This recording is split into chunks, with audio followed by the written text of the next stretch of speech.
hit record while y'all think about it. You want this door closed? Yeah, eventually. So that's another thing. The wonders of technology, we've got all these electronic doors, and when we turn them on, it hardly ever works. I sat there and told Karen to open the door at 4 o'clock on Sunday afternoon, and guess what? It ain't open. And is that how technology feels to you sometimes? Yeah. I'm going to tell this thing to do, and it doesn't do it. Or it doesn't, I don't know how to do it. A lot of what I heard from you guys and gals was I don't even know the questions that I need to ask. Like, I don't even know how to say it. And I'm like, okay, I completely get that. I can apply that in other areas of my life, my life as well. So, we're going to officially go ahead and get started. I am recording this on my, I'm recording it on the camera here, and we'll have it on YouTube as soon as I can get that up, hopefully here in a few days. And so if you see it out there and you want to share it with your friends or share it with other people at church, please do so. But thank you for being here. I really appreciate it very much. And thank you for your time this afternoon. We will see, this is I'm kind of putting a lot of feelers out today. I imagine I'll have several questions that I probably need to go back and look at and answer next week. We did get some really good questions, and so I'm really, really appreciative of that, and we will attempt to answer those if we have time here at the end. But what I said, I've got 10 things for you, just 10 basic things that I think that you can remember, and again, those will be on a sheet of paper that I will give to you, and you can take it home with you. I'm not going to put it on the internet or on the website or anything like that. So you can actually have that and take it home with you. And Miss Catherine says that's great for her, okay? And so we are going to kind of get into it. Let's have a word of prayer before we start, because let's just go ahead and start by talking to God for a second. Dear Lord, thank you so much for this wonderful day. Thank you so much for the warm sunshine. Thank you so much for the beautiful weather that we're having. And Lord, we appreciate the technology that you've put into this world and in our lives. And Lord, help us to understand it better. Help us to use it as a tool in a better way and for your glory and for your kingdom. Lord, we thank you so much for all the wisdom in this room. And we thank you so much for the years of experience as well in this room. And we appreciate, just as Jonathan said this morning, we appreciate our seniors, and we appreciate everything that they have done and continue to do. Lord, we thank you so much for your son, Jesus, and it's in his name that we pray. Amen. All right, Miss Donna, I asked for something. You raised your hand, did you not? Yes. Okay. I am on a plan with my son, but some of the neighbors, they have a plan that seems like it's less than what I get down with every month. Okay. What plan do you recommend for us for simple? I mean, Facebook and not Facebook, just unlimited texting and talking. Okay. So on that note, that's a very good question. I hadn't even thought about cell phone plans today, but there are lots of, if you go through the big three, and the big three are what? Verizon, AT&T, and T-Mobile, right? If you go through any of those three, you're going to probably pay the most. But guess what? There's all sorts of prepaid plans, and what I mean by prepaid, I mean like TracFone. Mint Mobile is one that's really up and coming right now. I know that they have marketed it in the past to people in your age group. Jitterbug is also one of them. And so they offer plans that are maybe a little bit less, but guess what? They use the same cellular networks so that you will get the pretty much same coverage wherever you go. It used to not be the case that way about 10 or 15 years ago, but now it is the case. So what they're probably on is they're probably on one of those prepaid plans where you pay by the month, you don't sign a contract for a year or two. You end up having to probably buy your own phone, but they usually have the older phones as far as like 3 and 4 years old. It's new old stock. So they'll have a new phone and new in the box from 4 years ago, and they'll sell it to you at a discount and things like that. and I know I've talked to several of you. Y'all don't really care about having the newest thing anyway, most of you at least. And that's just fine for you. So odds are you could come away with something on your cell phone plan be a little bit cheaper in that regard. Okay? Does that kind of answer your question? Okay. All right. Anything else before we get started? I'm sure if you have a question at all, do not let me run away with this stuff. Do not let me just go past it. I want you to raise your hand. I want you to tell me how you feel. Tell me all about it and ask me any kind of questions. I don't want to know how you feel though, Pete. So just keep it to yourself. No, what do you got, Pete? That all answers my question. Okay. But now, we have an iPad. Okay. That is, what is it? Anyway, it will not accept updates now. Okay, yeah, that's correct. So that just means it's time you got to either get a new one. It is time, and I will tell you, the newer devices, so you probably have a very old device. It's probably more than 10 years old. No? No. Oh, it's right at 10. I bought it when my grandchild. I can Okay. remember because when I bought it, but it's not quite. Apple specifically, and I can't really speak about Android a whole lot, but Apple specifically has made their tablets especially. I think the one that I have, I'm still using one from 2018, and so it's already 4 years old. But it's going to get updates probably for another 4 years at least. And so they're making better and more powerful tablets these days that get updates longer. Some of the ones that were come out back in 2012, 2013 or so, they will not support updates anymore. Now that's okay. If you're fine with it, you still should be okay because Apple actually does support for years to come after that. They'll still give you these small security updates from time to time. So if somebody finds a hole in an older operating system, they will patch it and send that out to you like a software update. It's just not an update. And But the updates that I'm talking about are things like Chick-fil-A. oh yeah, now see that's where that's another roadblock that you run into because at a certain point you will run into, okay, well I can't run the newest operating system. I really don't care about that. But guess what? I can't run my Chick-fil-A app, or I can't run the News 4 app, or I can't run something else because those apps have lost support for those older operating systems. So yes, it would be time to update. But the good news is that some of these things are a lot less money than you think they are. And I will share that with you here in just a moment. Okay? Yes, sir. Explain the letters Will and I got. Well, we're going to go into a lot of that stuff that was in that as well. And I got those, it's part of those 10 things. So we're going to have a lot of overlap here today. But again, just 10 things. So number one, but I want to stop. Anybody have any more comments? Okay. All right, here we go. And we can go ahead and close that door. I think everybody's here if we could. It's got that chain on the other side of it there at the top. Okay. See this? Somebody tell me what that is. What's that at the top? Tip of the iceberg. That's about what we're going to hit, okay? That's all we're going to hit. All of this stuff. In fact, I use the same exact image when I talk to parents about helping their kids with social media and all those different things, is that this just hits the tip of the iceberg. Now, I will be very, very glad to help you. In fact, I have a clipboard I'm going to talk about here at the end. It literally says, "Do you need help?" And I will come to your home and I will help you. I will hook up a new wireless router for you. I will figure out a problem on your computer if I can. I don't promise that I can fix everything, but I can. I will do whatever it is. And I do not expect any kind of compensation for that. I expect this to be part of our ministry here at Graymere, okay?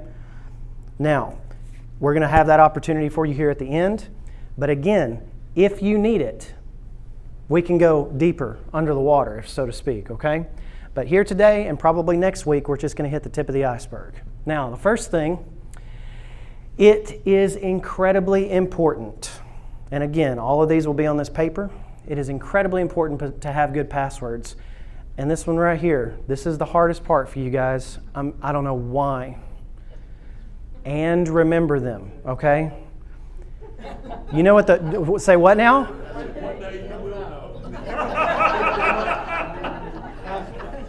So what can we do? How do we solve that problem, Don? What can I do, or what can we do to help you remember those passwords? Because the number one issue that I have with people your age when I go to try to help them is I don't know that password. I have no idea what that password is. Yes, ma'am. He writes them down and hides the paper. Okay, but then you can't remember where the paper is. But that, and again, if that is your system, even if you have a safe in your home or something like that, have a notebook of passwords. So if somebody breaks in, they don't get your notebook of passwords.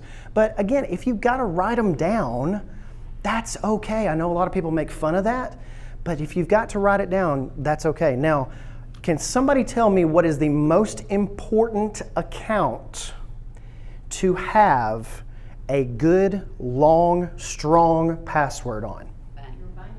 No. Wrong. Email. Because guess what I can do? If I'm nefarious and I'm a hacker guy, if I want to break into your stuff, all I got to do is break into your email. That's all I got to do. I don't have to break into your bank account. You know why? Because when I break into your email, I can see what bank you go to. I can go to their website and go, forgot password. If I'm in your email already, boom. The request comes back to them. So if you've got 123456 as your email password, go change it today. All right? That is one of the most important things, the most important account. And you know what? If you have 123456 for every other password, but a really strong password on your email, that's okay too. No, not a lot of people will tell you that, but that's okay. And so what I will say is just to have a long, strong password. Now, you don't have to go the route that I went. When my email got hacked, and yes, it did. 7 years ago, I clicked on an attachment and it emailed everybody in my inbox. I'm at Freed Hardeman Lectureships, and I get phone call after phone call after phone call from people I talk to once a year saying, hey, you sent me this email and now it's doing this thing, and it's like, and I'm like, I didn't send you nothing. It had emailed everybody in my email account. It had messaged them. It had shut them out. There was some people that got locked out of their email accounts completely because of something that I clicked on. And this is Nerd Central here saying this. This is Mr. Tech doing this. So how embarrassing was that for me? Guess what? It ain't gonna happen again. You know why? Because I have a 46-digit hexadecimal password on my email right now. If you put a gun to my head, I wouldn't be able to tell you what it was. Because it is stored in one of my password apps. Now, again, you don't have to use these. I have found that LastPass is a little bit better if you're on a Windows computer. If you've got an older Windows computer or even a Windows tablet or something, you can use it that way. 1Password is available on your Android phone, on your iPhone, on your iPad. They do charge a subscription cost, but I have used them for 10 years. And 1Password is just so good. And you can put more than just passwords in it. You can put secure notes. You can put social security numbers or scanned documents in it as well. It's really nice. Jerry, you had a comment. If you're on Facebook and you go to, I forget how to get there, but you go to blocking people so they can't access Facebook. I do that every week, and I block at least 10 people that I have no idea who they are and couldn't pronounce their names if I wanted to. You have no idea who they are and how you got to be friends with them, or just as a connection, they can see what you've done or you can see what they've done. Facebook is one of those things that I'm not even going to touch today. You know why? Because their privacy settings have about 25 pages to them. It is unbelievable. If you go up to Facebook and you go on your computer, go up to Facebook and go to privacy settings, it is unbelievable how much stuff they have on there. So again, that's one of those things where you almost just kind of have to do your homework and look at the different privacy settings that you want to have. Good comment. Anything else? Anything else on passwords? Yes, ma'am. What does that mean, built in on the phone? Okay, so thank you for mentioning that because I didn't want to get past this. So there is a built-in password manager on your iPhone and on your iPad. It is extremely simple to use. It's literally just called the Password Manager. It's under your settings. If you actually go to your settings app and pull down and search passwords, it'll have a little key icon, and it will have all the passwords that it saved. It will suggest new passwords for you and remember those for you, to where when you go back to that website or you open that app again, like Chick-fil-A, because when I get a new phone, I never remember what my Chick-fil-A app password is. Guess what pops up? It'll have a little drop down that says, would you like to fill in this information? Yes, I would. Boom. And as long as it's not different, it'll sign you back in. Not a problem. So on iPhones, it's built in. Android is kind of the same. It has a different kind of look and feel to it. But again, let's just get a show of hands. How many on iPhones here? Any Android? Okay, a few on Android. Okay. And Android, they're the same. I'm not bad-mouthing one or the other. But the thing is, you get the same experience across iPhones, whereas you might not get that with Android phones because of the brand.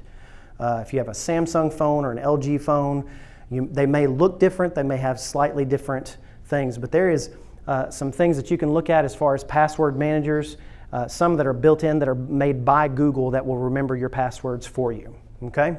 So again, you don't even have to worry with these. Most of the time, I only do 1Password is because I used it before the iPhone password management was a thing. So it's very, very good, and it helps you remember all those as well. But how secure are they? It's as secure as your phone is, and your phone is incredibly secure. Somebody, like I told somebody here, somebody is going to have physical access to your phone to get your information.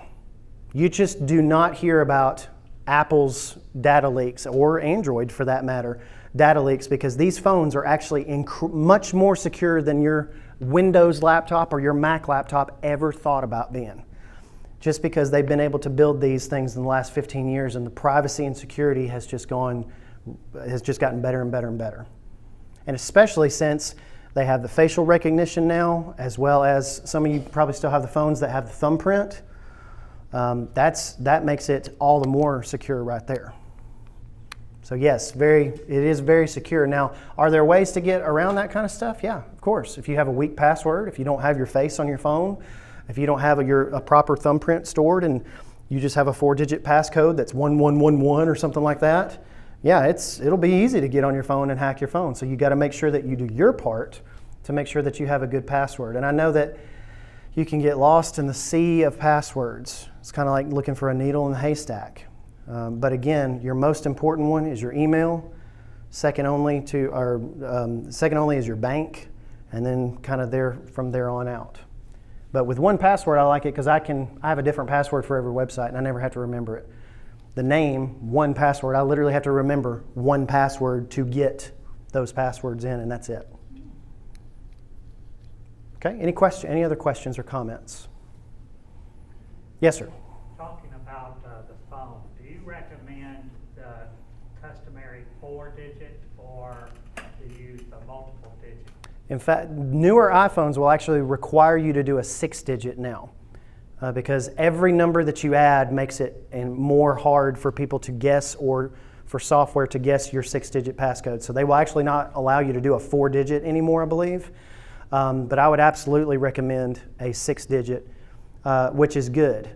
I don't think they give you the option of an 8-digit, but they do give you the option of actually typing your password in like a normal password, but I wouldn't recommend that either, especially if you're turning your phone off and on a lot and you have to put it in a lot. I wouldn't recommend that at all.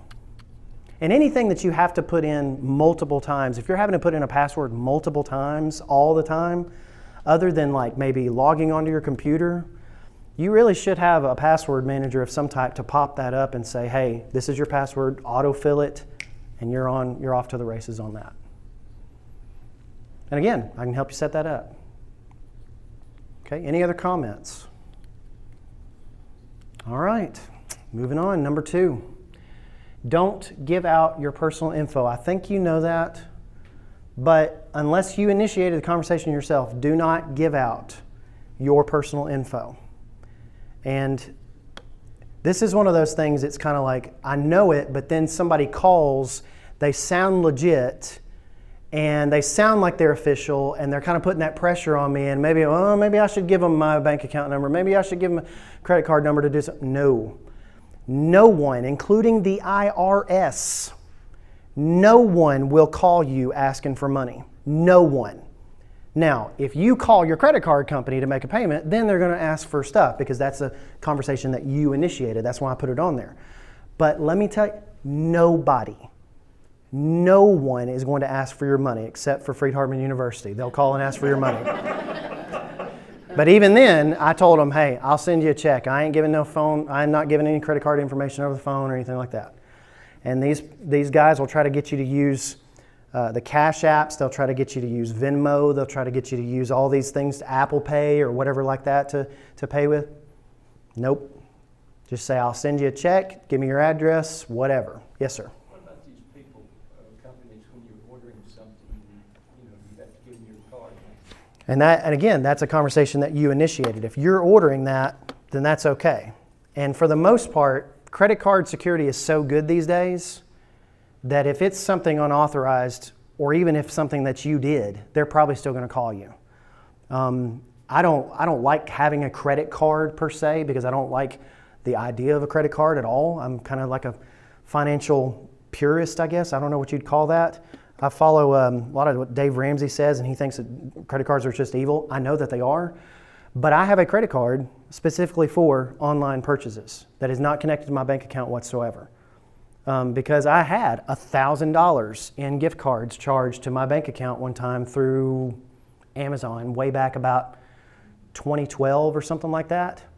Now I got all that money back, and they're really good about fraud protection these days. In fact, they're so good that I can't go to North Alabama and swipe my credit card for a $3 soda before somebody calls me and says, hey, did you authorize that $3 purchase? It's okay, just tone it down a little bit. So they're really good about it. We recently had two texts from a card company telling us that they had declined, but also about 10 years ago, we got home about $15,000 has been awarded against our card. It, got back, but it was just annoying. And you can also, Excuse me, go ahead, I'm sorry. Which taught me a lesson that someone had told me, and that is, if you're going to have a credit card, have two credit cards. Right. Because if something like that happens, you're going to be stuck with one that's turned off, and you can't get one for a couple. And that's where I consider my debit card to be my first credit card. And I have my backup card if I have to. And I also, on my credit card, on either one of my credit cards actually, I have a $1,000 limit on it. So if anything is charged over $1,000, it's going to decline it automatically. And I have to pre-authorize those things or call the bank, or I can actually text my credit card company and get them to unlock my card to where I can make that purchase. I bought a lawnmower the other day, and I had to make that purchase, and I had to unlock my card and then lock it back. And yeah, that's a hassle, but it's just one of those things like nobody's going to be using your card unless you want them to. Okay? So again, it's a lot of work to keep up with some of this stuff. And again, this might be a good opportunity for you to look through some of those accounts and some of those credit cards and to close the ones that you're not using, close the ones that you may not be using or whatever like that. Any other questions or comments?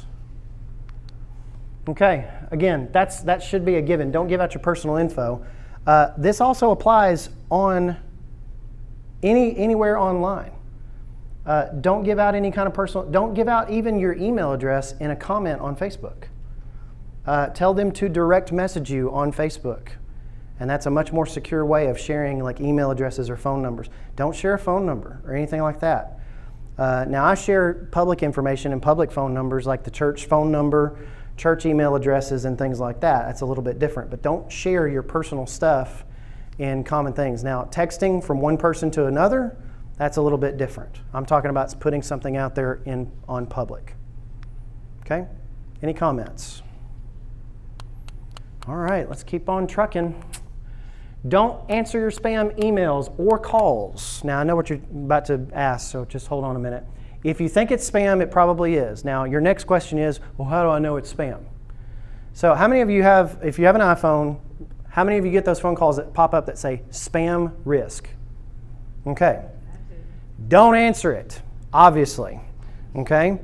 In fact, if there is a phone number that you don't recognize, don't answer it. Guess what will happen? If it's one of your people that you know, or if it's somebody that you know, guess what they will do? They will leave a voicemail. Okay?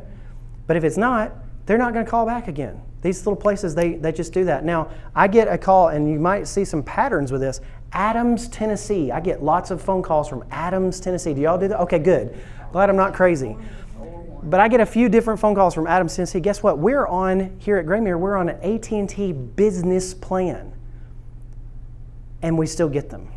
Okay? And when they signed us up for these phones about 2 years ago, they're like, oh, y'all won't ever see spam. I was like, okay. So, it is a huge, huge problem for spam calls. Spam emails. How many of you get spam emails? Okay? Let's get a show of hands here. How many of you have Gmail that you use regularly? Okay?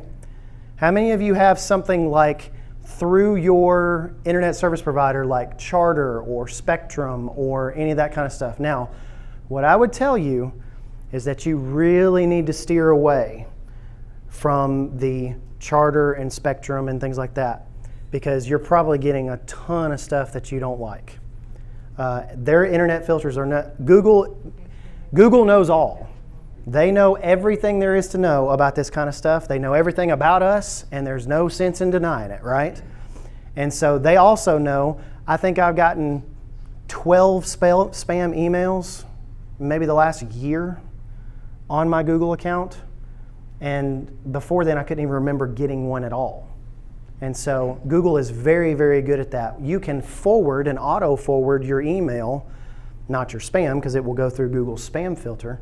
You can auto-forward your legitimate email to a new Google account. And if you need help setting up a new Gmail or Google account, I can also help you with that as well.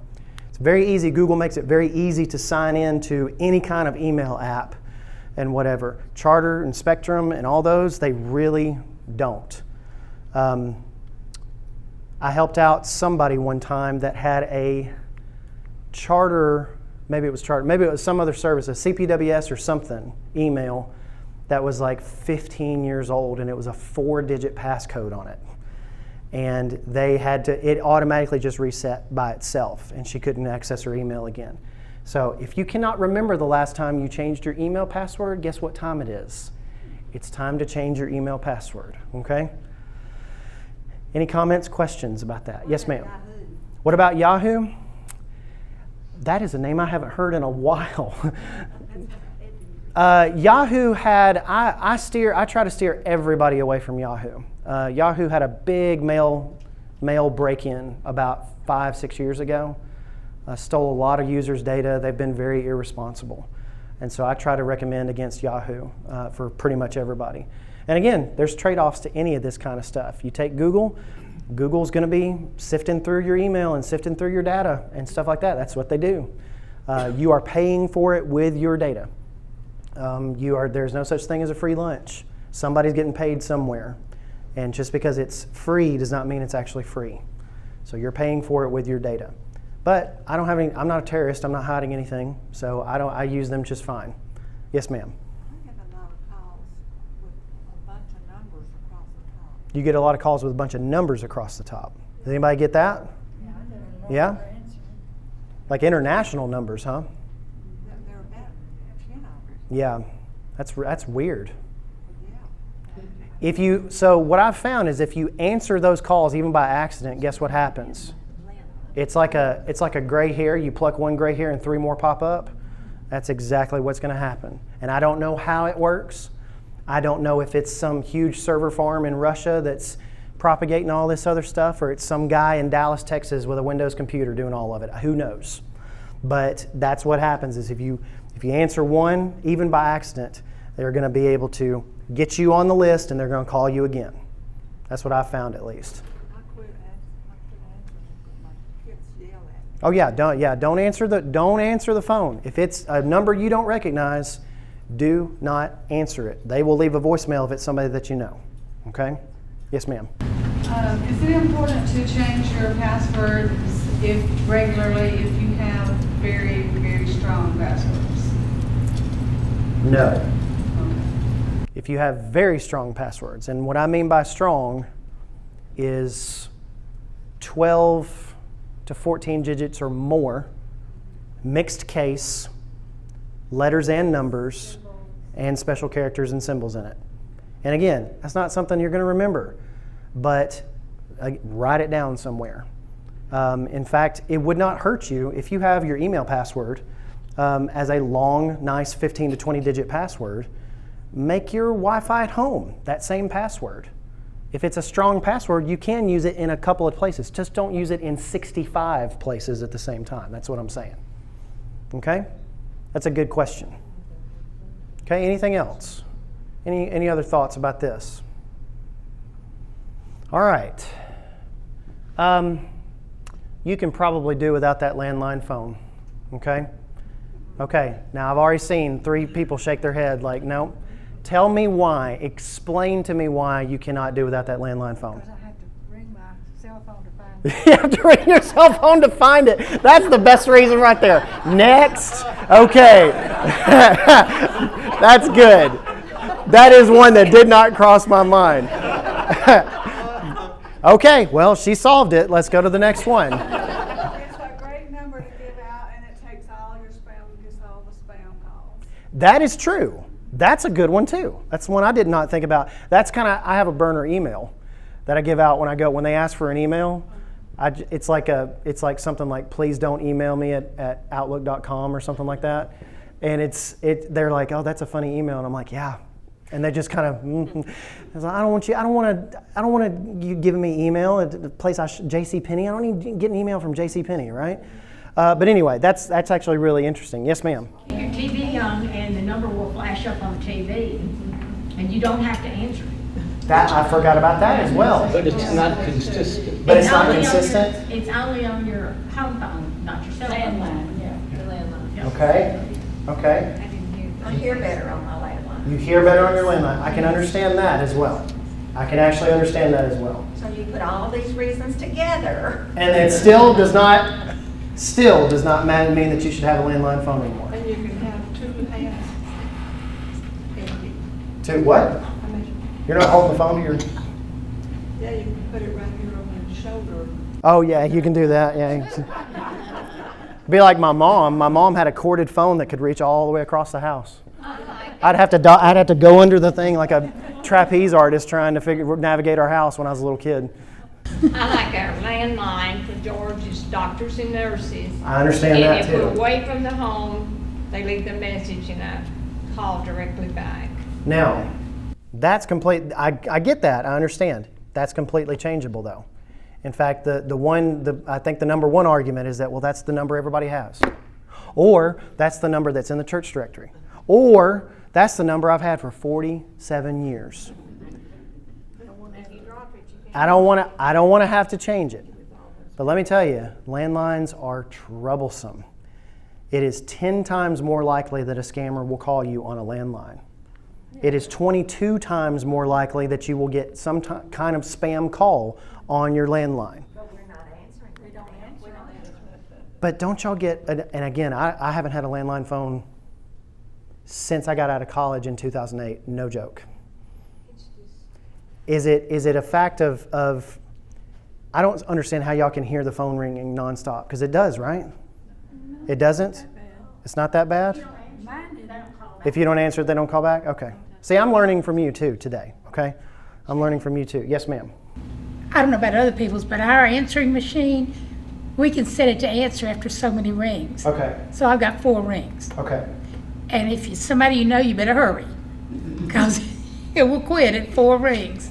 Let me ask you this. Does it stress you out to not have that? To only have something like a cell phone? Does that stress you out? Sometimes, yeah. We don't know because we have a landline.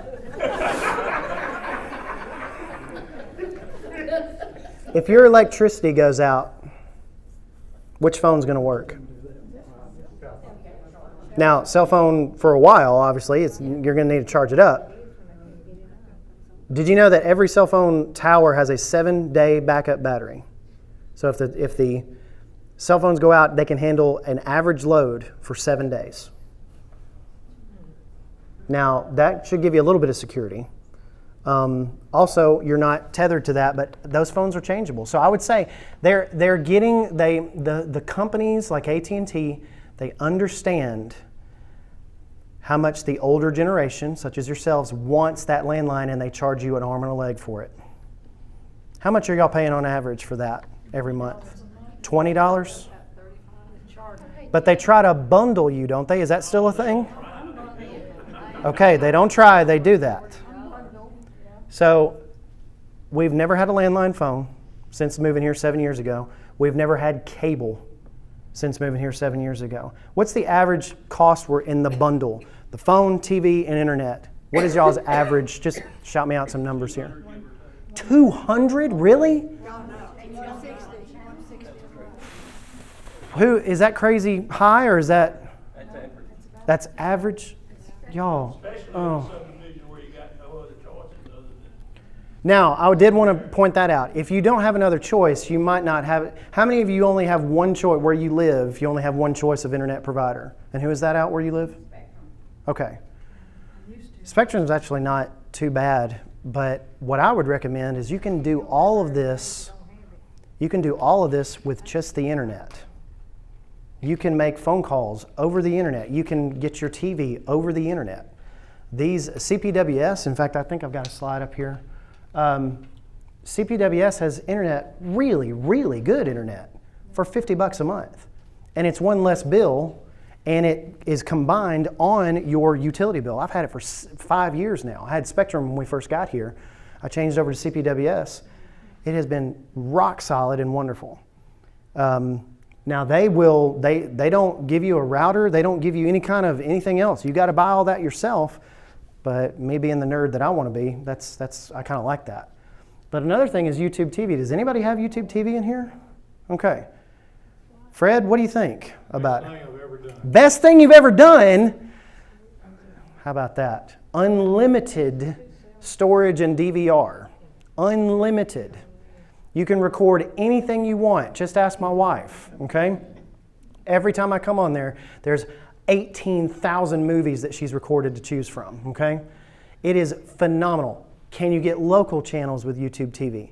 Absolutely you can. And I get channel 4 crystal clear. I get channel 2 crystal clear. It's not a problem at all. That is the exact amount that they charge me every month. I think it's $59.99 a month. And they have another fee on top of it. I think we pay for something else. But that's exactly what I pay every single month. Now, have they gone up a little bit? Yeah, they used to be $49.99. They go up just a little bit more. But guess what? They're offering a ton of stuff. And they have lots of sports stuff on there. They have golf channels. They have all sorts of different things on there. It's really good. Yes, Monty? And isn't it accessible through any of your devices? Yes.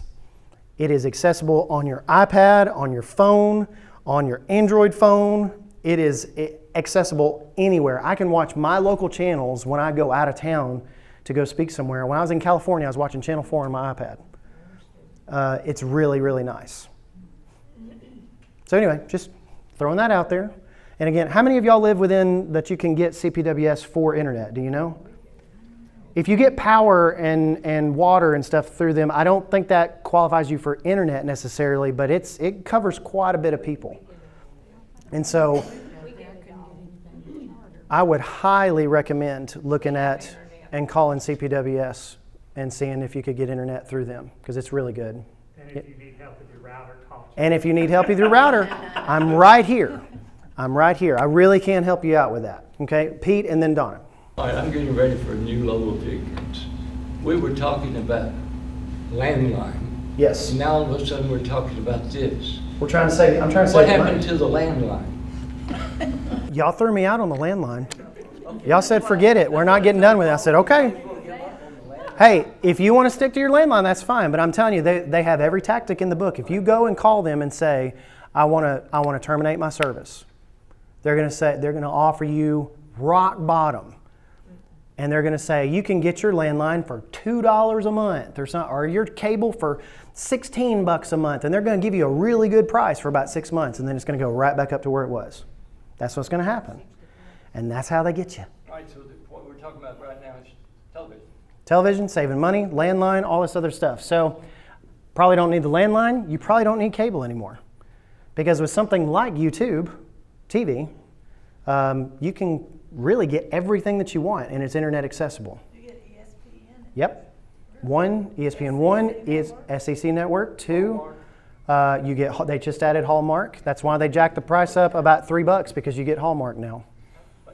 Weather Channel, Fox News, NFL. In fact, Apple is coming out with, I think Apple's going to have a big NFL deal to announce here pretty soon too. So again, if you've got an Apple device, you might be able to get NFL games and stuff too. Yes, ma'am. Did somebody say something over here? I did. Okay. If you get YouTube TV, you can use it on multiple devices with the same password? Yes, ma'am. Okay. And most of the time, you don't have to put in the password every time you do it. You just put it all in. And again, if you want to change over to Gmail, it's the same password. Your Google and YouTube TV account, same password. Google, Gmail, YouTube TV, all same password because they own each other. So again, very good. We've had YouTube TV they have consistently made it better over the last 3 or 4 years, and it's just, I don't know how anybody pays for cable anymore. But the great thing about this is if you don't like it, you cancel on your phone month by month. That's it. You don't have to do anything. You don't have to call nobody. You don't have to argue about a price with anybody. Just cancel it like that.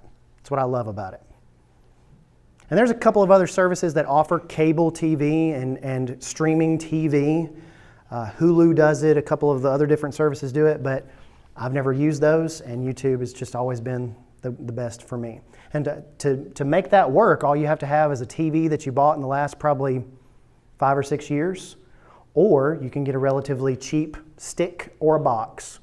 And again, I can help you purchase that and help you hook it up as well. Okay, any other questions? Your questions are phenomenal, yes. Okay, I do have CPWS. Okay. But do you need YouTube TV over on top of CPWS, or YouTube covers what CPS? So this would be just, CPWS would just give you internet access. So you have to have internet access, obviously, to get YouTube TV, and that's it. That's really all it is. You can have any internet access you want. Right. You can use Spectrum, you can use, anything you want. In fact, you could sign up for YouTube TV even if you don't have internet at your home. If you have a cell phone or an iPad, you can sign up for it as well. So, but you really need both of them. Is that what you're saying? Yes, you do have to have home internet. Yes, Okay. ma'am. That's all I wanted to do. Okay? Any other questions? Yeah, we're going to have a second week, by the way. I didn't know if we would, but we're going to have a second week. That's okay. I said if you can get CPWS or Spectrum. Spectrum is pretty good. They usually cover a little bit more. But again, CPWS here in town, we take for granted, like when I go to all these internet safety and parental control seminars and things like that, some of these people's internet situations are awful in their communities. And we have a co-op that offers really good internet at a really good price. And it's a gem in our community, really, it is. Okay? Moving on to Wi-Fi, Pete, is that okay? Can we move on? Okay, moving on to Wi-Fi. You probably, you want to come up here? Probably need to update your Wi-Fi. And what I mean by that is that if you cannot remember the last time you updated your Wi-Fi router, then it's probably time to update your Wi-Fi router. If it has a layer of dust on it where you can write your name in it, probably need to update your Wi-Fi router. And that's actually very simple. Sometimes you might be renting a router from your internet service provider for $5 a month. Did you know that you don't have to do, what's that? $5 a month, really. How much are they charging you? They started out, I think, at 5. I think now it's like either 10 or 12. Darn. If you buy your own, Well, you're going to have to come over and visit. I can do it. I can do it. I can do it. Well, I got a question. Okay. You're talking about YouTube. I can be watching something on YouTube on my tablet, but then have something else on TV. And all of a sudden, when I go down YouTube, it automatically pops up on my TV, and I lost what was on my TV. Well, you're. Well, I didn't want to say that. I knew you did that. But sometimes that's what it is. It's just a case of, well, it didn't sync. You didn't give it enough time to sync necessarily. And I mean, if I turn on a video on YouTube or YouTube TV right now, and it'll sync, I can go to my TV at home, click it on, and it'll have where it was at or for the most part. But I'm watching like HGTV cooking show. Right. And then I get on there to do something like a ball game with Alex at 3, and the ball game pops up and my other one goes off. Oh, okay. So I'm on my tablet with YouTube. Sounds like I need to come over, don't I?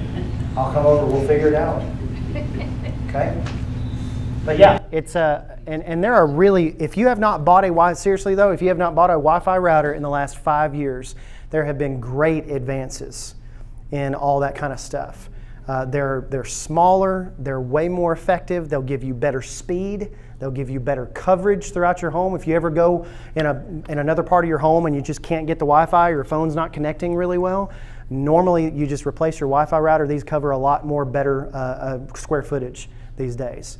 There's not really a brand, but I would try to look at just some of the ones that they sell in the aisle at Walmart are very good. Linksys, Linksys, and Eero is the one that I use at home, and I actually have one here at the office, EERO. And I mean, for $100, you're looking at a new router, and it's going to give you much better speed and coverage. And so if you buy one, just book me, and I'll come over and hook it up for you. Any other questions on that? Okay, moving on. This one is a little bit contentious. This one's not nearly as contentious as the landline thing, though. You probably don't need any kind of security or antivirus software. Now, why would I say that? It's already on there for one thing, okay? You disagree. Why? I have found out over the last several months that, especially with a MacBook, the built-in security on the MacBook is not that good, especially when you get out on Safari or Google Chrome or any of that. Interesting. And I use Trend Micro. Okay. And that's the only one I would ever say to recommend. And I feel more secure with Trend Micro than I did with the built-in antivirus software from Apple. And honestly, there's really not any kind of built-in stuff. It's just security measures and different sandboxes and things like that on a Mac. Can't really speak to Windows. Windows has something built-in called Windows Defender that's usually pretty good. In fact, if it's an up-to-date operating system, if you're running Windows 10 or Windows 11, you should be pretty good. So even if you click on the wrong thing, it's probably going to catch it and probably stop it. There's something called, go ahead.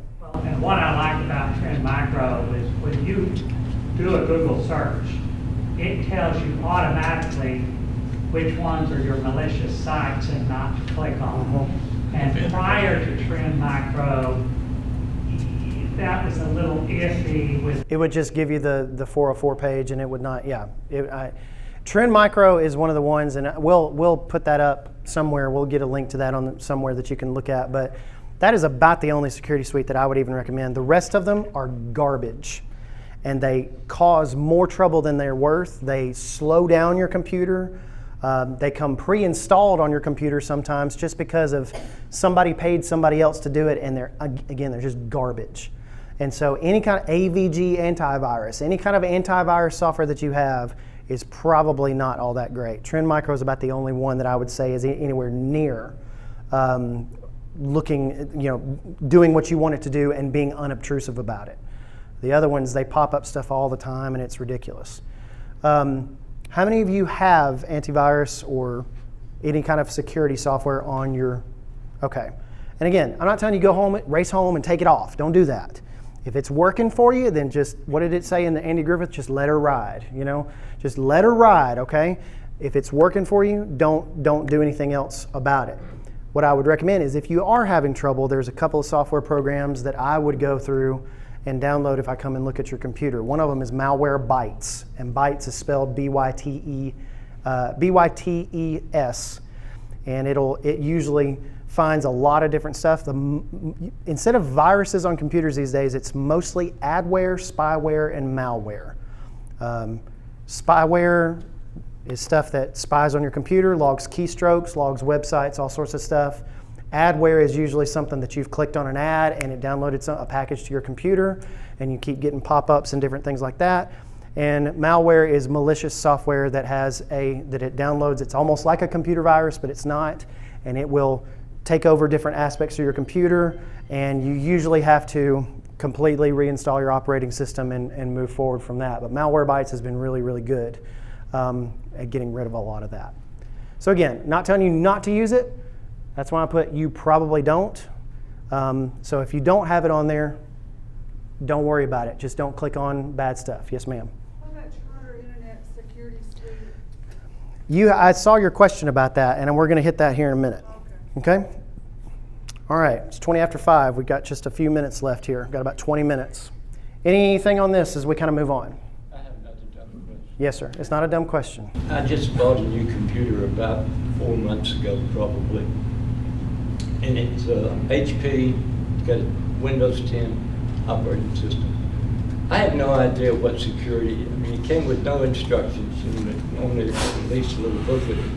But I turned on the computer and here it is. Okay. And every now and then it'll say, it's such and such needs to be updated. Right. I don't have a clue. I'm afraid to go to those things. That's a very good point to make. Thank you for asking that question, because if you see something on any device that you have that says update, do it. I know it's annoying. I know you got to wait through it, and it does it at the most inconvenient times when you actually do need to use the computer, right? But you do that update, because especially if it's a Windows update, because they come out with patches, they come out with software updates and all sorts of stuff. Security updates are mostly what they come out with all the time. And they're patching stuff all the time. And what you're probably seeing is Windows Defender, which is kind of their built-in antivirus and malware protection. And again, they update that all the time. And so if you get an opportunity, you can actually go in your settings on your Windows computer if you have one, and you can actually tell it to do this only during the hours of midnight and 6, and it will do it automatically for you, and you won't have to worry about that, or worry about seeing the update rather. Okay? And with a Mac, does anybody have a Mac in here? Anybody have a Mac? I know Monty does. Okay, that's what I figured. You and I are the only ones, man. We're on our own little island. But again, I've never used 20 years of using a Mac. Never used any of that kind of stuff. Now I do use cleaning programs and stuff to free up RAM and get rid of cookies and things like that. But for the most part, you don't have to do it. Does anybody remember defragmenting a Windows computer? Remember when that was a thing? I remember that. Okay. That was crazy that you had to sit there and do that. That's something you'd hit at 11 p.m. and just go to bed and let it do its thing. So thank goodness those days are over with. I was excited when I got 500 megabytes. Yeah. I was excited when I got a 1 gigabyte hard drive, my first computer, when I was in 12th grade, 11th grade in our home. 1 gigabyte. It's amazing. Amazing how far we've come. Okay, any comments on this? I don't want to stop anybody if you got questions. This is the last one, actually. And if you are looking for something new, or if you need to update to something new, I would highly recommend a Chromebook or an iPad. One, for the cost, because Chromebooks are going to be relatively inexpensive, and they've come a long way, and they're actually very good. And two, there is I don't know if you know this, but there is a $329 iPad, just iPad, not Pro, not nothing, that they updated like 12 months ago. And it is just fine for any kind of use that you want. Can you print from an iPad? Yes, you can. I can set that up as well. There's a lot of stuff that you can actually do on an iPad and on a Chromebook that you could not do 5 to 7 years ago. You can print on a Chromebook. You can. You have to have the print. It does just like a Windows computer. You just download those specific drivers. But it should do that. If you plug in the printer through USB, it actually will detect it and say, do you want to download these drivers for this printer if it's a fairly recent printer. So it should be okay. It's a little bit more printing wirelessly from an iPad, because an iPad it's not a computer, but it's a little bit different, but it's the same. You can still print from it. But yeah, highly recommend those. And if you need me to give you links or need me to help you purchase one, they have Chromebooks for 250 bucks. Very nice laptops with big screens. You can set the letters and the numbers and the text to be bigger. You can do all sorts of different stuff. And they have some very good ones out there actually for not a whole lot of money. Yes, sir. I hope it's my last question. Okay. Are you sure? No, I just. Okay. Now, Maybe. would you recommend buying, and I think you and I have had this discussion before, as far as an iPad, should you go to Apple? Or is Target just as good, or Walmart just? For something, for the $329 iPad that has been out for over a year now, you can get it anywhere. In fact, the number one place I'd recommend is go to Sam's, because they usually have them marked down to $299 sometimes, especially with it being Memorial Day coming up.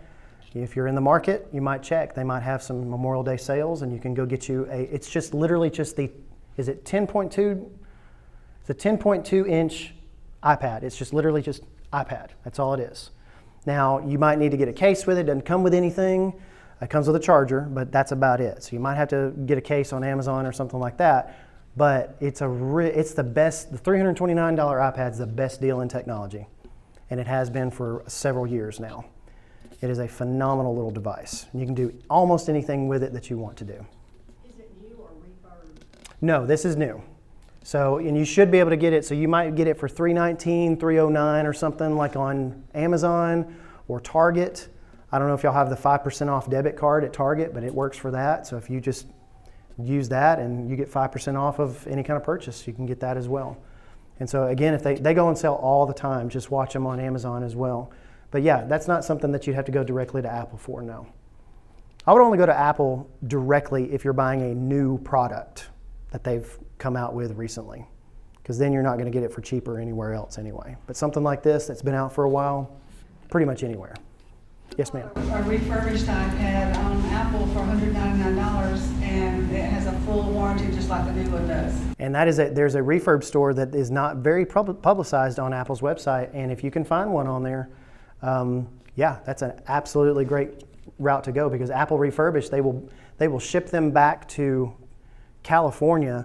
They will go through all the checks and setups. They will clean it. They will put it in a new box, and then they will sell it as refurbished. And it's just, it's just a used iPad that somebody has used, but it looks, I mean, it'll look new. Does yours look new?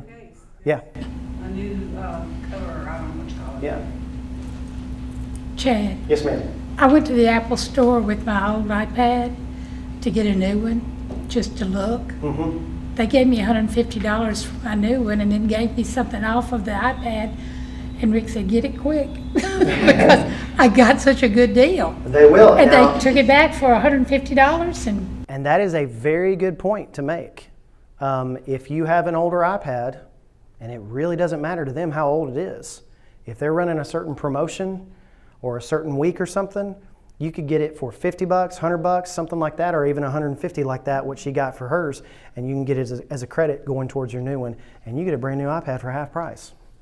So again, you might check with them on your trade-in value. They have a website. Apple has a website that you can put the serial number into, and you can check how much your trade-in value would be. And you can just go up to Cool Springs and you can have your little receipt and say, I got this offer, and they'll give you that, and they'll give you your new iPad, and you'll set it up just fine, and it'll be great. So excellent point. Thank you for making that. Any other comments?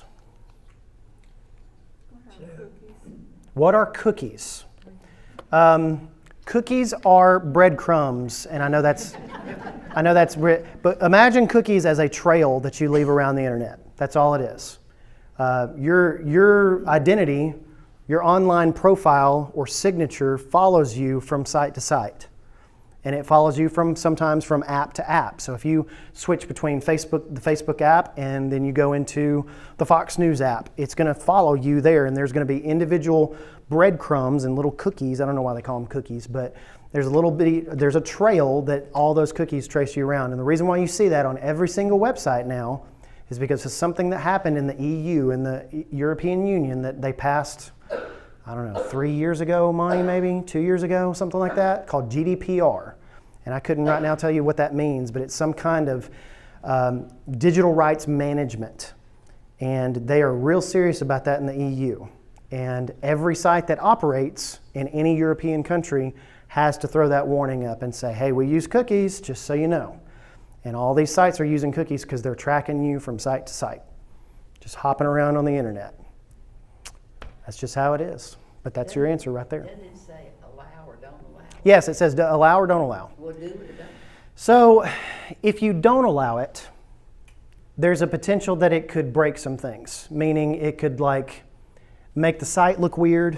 Especially if you're going to purchase something on that site, it could the security could not be really good when you put your credit card in or something like that. If you are not doing anything nefarious, cookies are harmless. Everywhere you go, no matter what you're doing, somebody's tracking what you're doing. So just say allow. Just say allow and be done with it. Because if you don't, it might, when I say break something, it might make some sites act weird and things like that. Okay. And that's one reason why when you open your email, it'll have certain ads in there because it's based on places you've gone to. That's correct. Yes, sir. Twilla bought a cell phone 3 years ago on time. She bought a what now? 3 years ago, she bought an Apple Okay. iPad. Yeah. Okay, it's running out. She'll have it paid for in 2 months. Okay. Should she update or just leave it as it? If she only bought it 3 years ago, I would say an iPad is good for 5 years or more. So absolutely keep it. If it's in good condition and nothing's broken, iPads are great. Phones are a little bit different. They're probably only good for about 3 or 4 years, although some of you, I have seen you break records with your phones and use them when bits are hanging off of them and stuff. I'm like, yes, iPads are really good at keeping their value and holding a lot of value, and they stay fast and they stay pretty agile, and the battery usually is pretty good on them too. Apple will offer, if you want to prolong, if you want to keep your existing phone or iPad and you've only had it for 2, 3, 4 years and the battery starts going, Apple has a battery replacement program for $50. They will take your phone apart, put a new battery in it, and give it right back to you. And so you can go sign up at an Apple store to get that done, or you can go to any kind of authorized retailer in Nashville should be able to do that for you as well. So if you want to keep your phone, you don't want to buy a new one, and you want to breathe some new life in your phone, you can do that as well. Okay, your questions, and we may not get to all of these. Do you guys want to have a second week? Yes. Okay, I want you to come prepared next week in that case for all of the things that you want to ask about and the questions that I can hopefully go into a little bit more in depth on. And I would love to hear from you on that. I will have very few things to talk about next week, and it'll mostly be questions from you, okay? Yes, sir. Do you realize next week is Mother's Day? I do, and that is the only, I talked with Jack about that and the staff when we scheduled that, and if you guys can't make it, that's completely fine. But it was really the next week is the not seniors for you, but the seniors in high school supper. The next week is something else, and the next week is Memorial Day weekend, and so we got Future Ministers Camp, and it's like we wouldn't be able to do the second session until July, so we wouldn't want to do that. So again, if you can come next week, then we would love that. How about we say 5 o'clock next week instead of 4:30, because we're not going to have as much to talk about, but I still want to get questions from you and still be here as a sounding board for you if you want. Does that sound good? Okay, well, we'll start announcing that for next week as well. How many of y'all would come back next week? Okay, we figured Mother's Day would be primarily a lunch kind of thing, lunch and afternoon, maybe? Okay, all right. So I look forward to having you back, and we may not get through all these questions, but I do want to thank you for your questions. By the way, these are actually your questions right here. Is my Wi-Fi router still secure, and does it need to be upgraded? Okay, that's a 2-part question. Is your Wi-Fi router still secure? Yes. As long as it's not more than about 10 years old, it's probably still fine. And by secure, I would assume that person means that is somebody able to get on it without a password. And that's just not going to be the case. There's a standard for Wi-Fi encryption called WPA, and there's also one called WEP, and those have been around since the very early days of Wi-Fi. And those are still used today in some form or fashion, And it's not likely that somebody's going to hack your Wi-Fi unless you've got, again, a super weak password like 12345, okay? Or a password like your birthday or your address. That, again, don't use those. Everything at Graymere is 1320. Everything at Graymere is 1320. I didn't tell you that, by the way. Does it need to be upgraded? We talked about upgrading a little bit, so I'll just reiterate that. If you cannot remember when you last updated, it's probably time to update.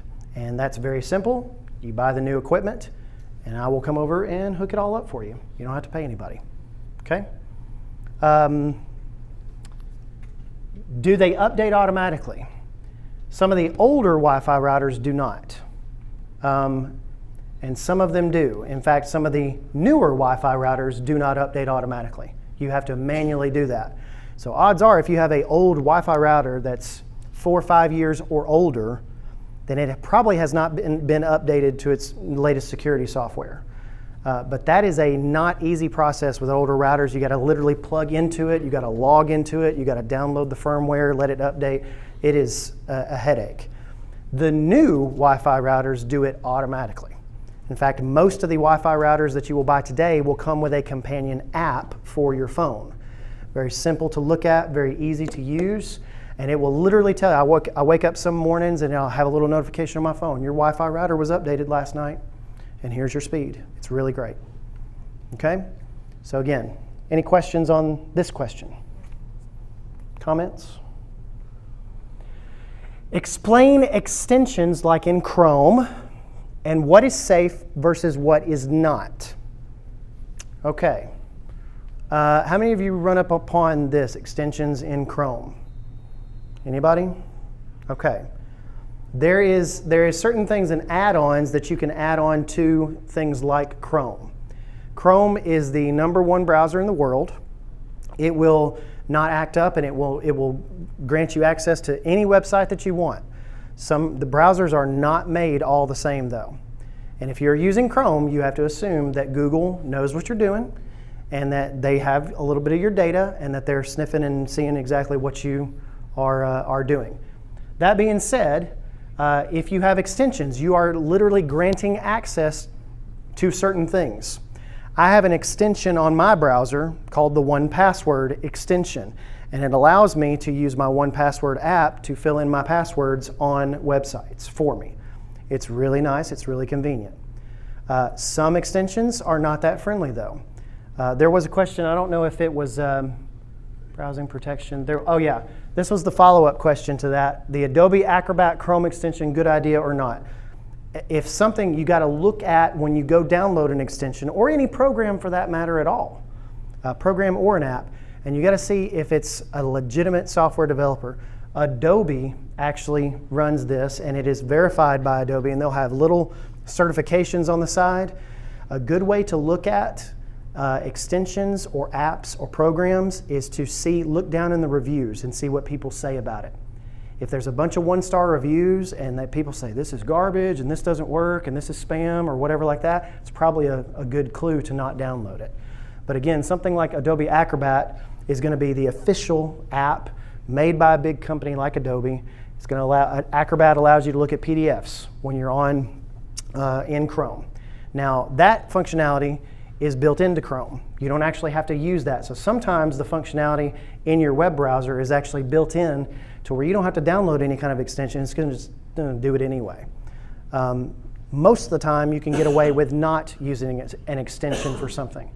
And I would say to keep your extensions to a minimum. I try to not run more than about 3 at a time because it just gums up the works. Does that make sense?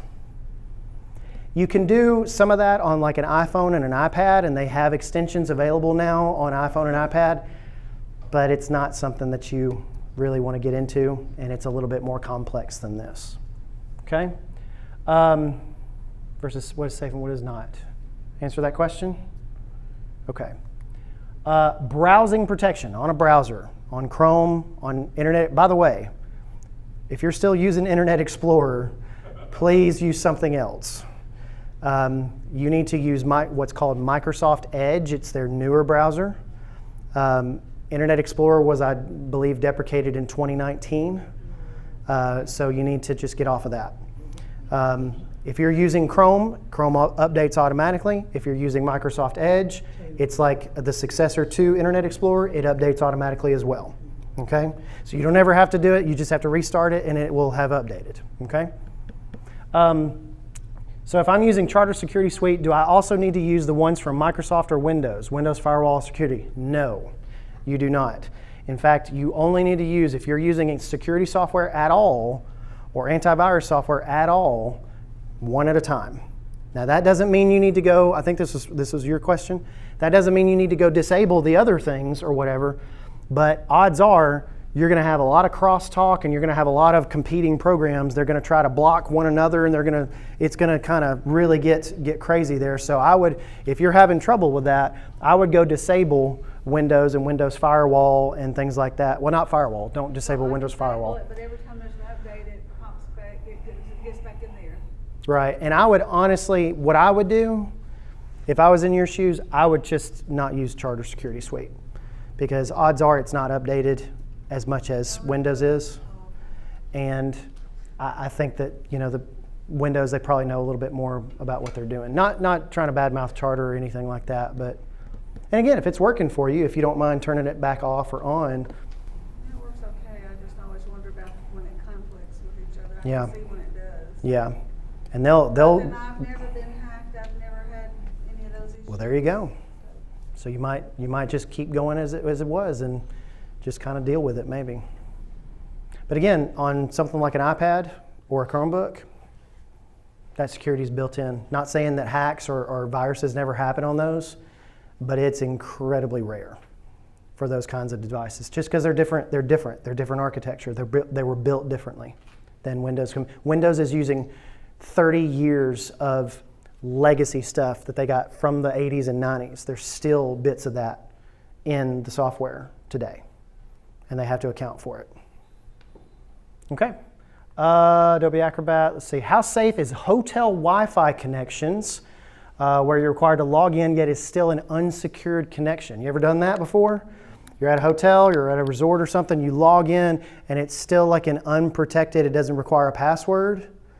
Well, there's a certain amount of security on that, but I will tell you that it is never fully safe to be on a public Wi-Fi network, like a hotel or a coffee shop. Even here at Graymere, we have pretty good security suite running, and it's really not a public internet, but it's unsecured. And so anybody, just beware, anybody that you know, or not anybody that you know, anybody that you don't know could be checking out what you're looking at and seeing exactly what you're looking at if they want to. Now the odds of that actually happening, probably slim to none, but it's what's really interesting. Something happened to me several years ago in a coffee shop here, and I was on my laptop and I was looking around and there was a guy across the coffee shop on his laptop, and he didn't like look weird or nothing or whatever, but he was sitting there just typing away, and I thought, hey, he's working, I'm working, we're all working here and everything like that. And I start to notice that my speed gets slower, and I have something called Little Snitch on my computer that tells me whenever somebody is piggybacking on my connection, it is seeing what I'm doing. And it pinged me, and I go, there was nobody else in that coffee shop except him. And I locked eyes with him for a second. He shuts his laptop, puts it in his bag, and walks away. And I was like, okay, that was super weird. It happens. It actually really does happen. And you got to be wary of that. The way to get around this is to anonymize your connection. And the way that you can do that is to use something called a VPN. There's apps for it. There's different ways that you can run some things on it. You've probably seen advertisements for things like ExpressVPN, or ClearVPN, any of those VPNs, which is basically virtual private network. It anonymizes your connection, and people cannot piggyback on your connection at all. That's a good thing. Now that's getting a little bit into weeds, so if you don't use a lot of public Wi-Fi or anything like that, if you are signing on with your phone or your iPad and you're on a cruise or you're at a hotel or something, it's probably fine. But you have to watch it where you hook up multiple devices, a computer, or something like that. Any questions? Okay. Is it safe to back up files to Google Drive? It is. Google Drive is a good, how do I say this, interim solution for backing up files. It's not a permanent solution for you. If you need to, let me tell you right now, you need to have your photos and your documents backed up, whether that's on your computer or your iPad. You can pay Apple 99 cents every month and it will back up almost everything that you have. It'll give you 50 gigabytes of storage space. You can back up all your photos. I have to pay for the big plan because my wife takes 11,000 photos a month or something, and it backs up every photo. I don't have to worry about it. It's always going to be there. And so I would absolutely recommend that to you. If you've got just a few files and a few folders that you want to back up, Google Drive is fine. Microsoft OneDrive is fine. Dropbox is fine. But if you want really to back up everything on your computer, you've got a lot of writings, you've got a lot of documents, a lot of photos, a lot of maybe videos or whatever, you want to look at something like an online backup solution, or you want to make sure that you've got, even if you've got I was going to bring a little hard drive. These little hard drives, these external hard drives, you can get 2 terabytes for like $80. And Windows backup is built in. Apple has one that's built into their computers that you can back up your computer to it just by plugging the thing in and letting it do its work. And so it's really fantastic. So again, how many of you have lost data before or lost something because you didn't have it backed up? Okay. So Jen, just back up your photos and back up your important files as well. Any questions about that? We're getting on to it. I got to stop here in just a minute. Yeah, we're going to pass out your papers. I tell you what, let's leave the rest of the questions until next week. We'll have plenty of time next week. We'll do 5 o'clock. If you need help, sign up. Mondays and Fridays, and I put some Mondays and some Fridays, I have availability to come to your home and help you. If you need help, I have helped some of you before. If you need help again, or if you want somebody to come over, I will come over for free and work on your stuff. I just want to be able to help you, okay? Do you need help? Come and sign up on this if you want to. If I could get a pen from somebody, that'd be great, and we'll go ahead and pass these out. Thank you so much for being here, and I appreciate so much your attention, your questions. Thank you. And that's it, at least for this week. Yeah, so the book is, again, this doesn't have anything to do with internet safety or settings or anything like that, but it's called God, Technology, and the Christian Life.